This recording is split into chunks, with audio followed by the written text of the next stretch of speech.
Et moi, en tout cas, à chaque fois que je suis dans mes émissions, ce qui revient tout le temps, ce sont des femmes qui sont dans leur foyer et qui disent, coach, je suis mariée, mon mari ne veut pas que je travaille. Mon mari ne veut pas que j'ai une activité. Donc, malheureusement, dans les foyers africains, les hommes, ils ont l'impression que les femmes qui travaillent ne respectent pas. Que les femmes qui travaillent sont zélées.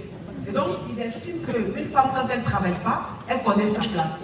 Et c'est vraiment dommage. Ces femmes-là sont dans des foyers, elles n'ont pas d'activité, elles ne travaillent pas. Même une boîte d'allumettes, elles sont obligées de demander à leur mari.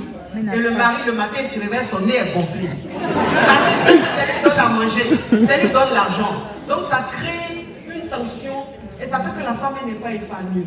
Donc, c'est surtout l'indépendance financière, l'activité de la femme. D'accord, très bien. Et justement, quand vous avez ce genre de femmes qui vous appellent, quel conseil concret? Parce que ne faut pas qu'on vous accuse de séparer les couples. C'est ça.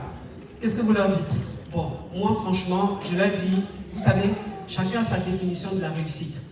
Chacun a sa définition du bonheur. Il y a des femmes mariées qui, pour elles, la réussite d'une femme, c'est d'être dans un foyer, c'est d'avoir des enfants. Et il y a des femmes qui savent qu'elles peuvent être épouses et aussi exister. Exister, c'est avoir une activité. Le cerveau, c'est un muscle, il a besoin de travailler. Et il travaille comment? En ayant une activité.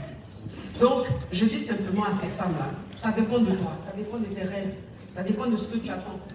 Si pour toi, le fait d'être marié, avoir des enfants, rester dans un foyer, c'est le bonheur, tu restes que pour ton mari. Maintenant, si tu penses que tu dois exister, tu ne dois pas traverser la vie, va travailler.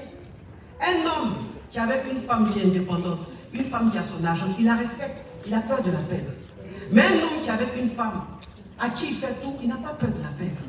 Il peut déboucher comme il veut, il peut lui parler comme il veut, parce qu'il sait qu'elle n'aura pas de quoi à manger, elle n'ira nulle part. Et la femme, en fait, sa liberté, c'est son homme.